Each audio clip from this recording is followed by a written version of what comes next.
안녕하세요. 저는 아이 둘을 키우는 워킹맘 이채정입니다. 우리 아이에게 월 적립식으로 투자해서 나중에 목돈을 주고 싶어 상담하게 되었는데, 우리 세대보다는 좀 더 여유 있는 삶을 시작해주고 싶은 게 부모맘 아니겠어요? 어릴 때 경제 독립을 미리 준비해주고자 합니다. 그래서 이렇게 세무사님을 만나서 많은 분들이 궁금해할 수 있는 내용을 여쭤보려고 합니다. 증여신고가 너무 어렵고 복잡하다는 생각이 많은데 오늘 쉽게 설명 부탁드리겠습니다. 제가 아이가 초등학생인데 아이 앞으로 펀드를 하나 들어주려고 해요. 큰 돈은 아니고 소액으로 매달 꾸준하게 납입해주고 싶은데, 이렇게 소액을 넣어주는 것도 증여세 신고를 해야 하나요? 안녕하세요. 세무법인 다솔의 양길영 세무사입니다. 금융기관에 자녀 명의로 펀드에 가입하거나 통장 입금을 많이들 하고 계십니다. 세법상으로 보면은 이러한 계좌를 차명 계좌라고 할 수도 있는데요. 요즘 들어서는 자녀 명의로 금융상품에 가입들을 많이 해주시고 계시고, 또 증여세 신고도 많아지고 있습니다. 국세 통계를 저희가 분석을 해보면은 증여재산 공제 이내의 증여, 다시 말해서 세금이 안 나오는 증여로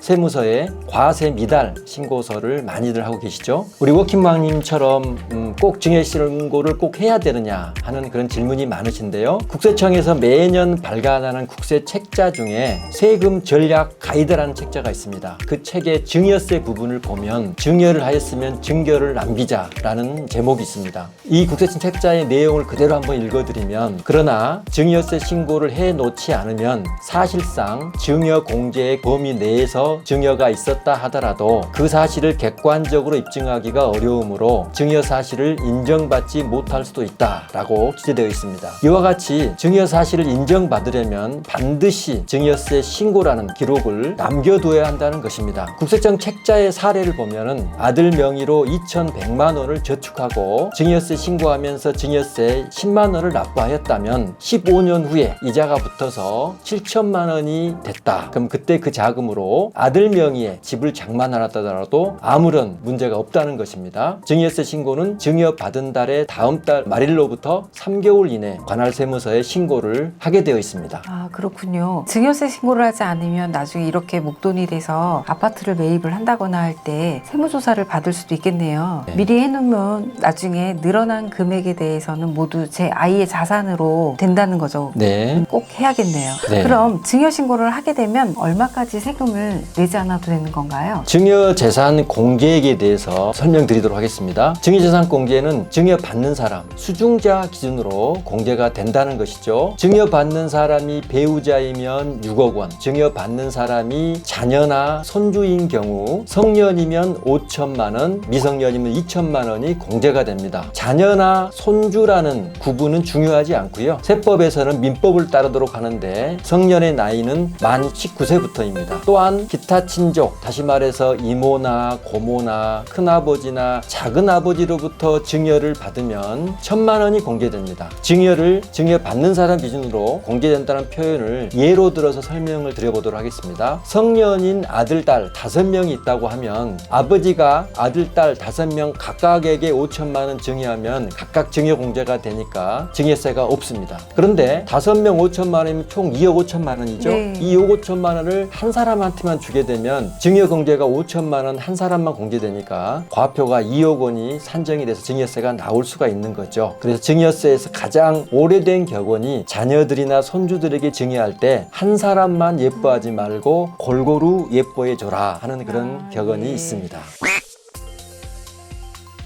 미성년자는 10년에 2천만 원, 성년은 10년에 5천만 원까지 세금 없이 증여가 가능하다는 거군요. 네. 그럼 저처럼 아이가 미성년자인 경우에는 2천만 원까지 증여를 하면 되겠네요. 네. 그런데 세무사님, 마음은 2천만 원을 해주고 싶은데 사실 저희 같은 직장인들은 그 목돈이 그렇게 많지 않잖아요. 네. 그리고 그 목돈을 또 아이에게 증여하기가 어렵습니다. 작은 금액으로 꾸준하게 적금처럼 넣어주면서 할 수 있는 방법이 혹시 있을까요? 네, 있습니다. 한 번에 증여할 수도 있겠지만 나누어서 하실 수도 있습니다. 지금 부모님이 목돈이 있어서 미성년 자녀에게 2천만 원을 줄 수도 있고요. 아니면 올해 1,000만 원 주고 내년에 또 1,000만 원을 주면 한다면 그것도 2천만 원 범위 내에서 가능하겠고요. 아니면 더 쪼개서 500만 원을 10년 동안에 4번에 걸쳐서 증여를 해도 가능합니다. 또한 우리 워킹맘님 질문처럼 매월 적금처럼 넣어주는 방식으로 증여가 가능합니다. 우리가 보통 적립식 상품 증여라고 할 수 있는데요. 내가 적립식 펀드에 가입한다면 내 명의 통장에서 매월 자동이체 방식으로 10만 원, 20만 원 단위로 3년이나 5년 약정을 해주는 방식으로 투자가 가능하지 않습니까? 그것처럼 자녀 명의로 적립식 펀드에 가입해 주고 부모 통장에서 자녀 통장으로 매월 10만 원, 20만 원 인출되도록 하는 방식이 가능한 거죠. 보통 우리가 증여는 증여할 때마다 증여세 신고를 해야 되는데 그러면 매달 적립식으로 이렇게 가입하게 되면 1년에 12번 신고를 해야 되는 번거로움이죠. 이런 문제를 해결하기 위해서 세법에서는 일정 기간 동안 일정 금액을 증여하기로 약속한 경우 불이익 금액을 현재 가치로 할인하여 증여가액을 산정하여 신고할 수 있도록 하는데요. 세법에서는 유기정기금 평가 방법이라고 합니다. 이 방식을 적용하려면 반드시 약정 기간에 대한 자동이체 약정이 있어야 되고요. 매월 불입되는 증여일은 첫 회 불이익 금액을 납부일로 보게 됩니다. 적립식으로 증여가 가능하다 하니까 제 귀가 솔깃한데요. 좀 더 자세하게 설명 좀 부탁드릴게요. 네, 증여받는 사람이 미성년자일 경우에 3년간 매월 불입하는 방식으로 할 경우 증여재산 공제에 2천만 원까지는 최대한 우리가 공제받기 위해서 월 58만 9,200원을 납입하게 되는 거죠. 반대로 월 58만 9,200원을 3년 동안 불입한다면 증여가액이 1,999만 9,411원이 나옵니다. 그래서 우리가 2천만 원이 되지 않도록 월 불입 금액을 저희가 산정해서 만든 것인데요. 이와 같은 경우 첫 해 불입금을 납입한 시점, 즉 적립식 상품에 가입한 시점에 증여세 신고를 해두면 됩니다. 이 증여재산공제는 10년 단위로 공제가 됩니다. 예를 들자면 태어나자마자 1살 때 2천만 원 공제가 되고요. 10년 후 11살 때 2천만 원 공제가 되고 또 10년 후 21살 때 공제가 되는데 그때는 성년이니까 5천만 원 공제가 되는 것입니다.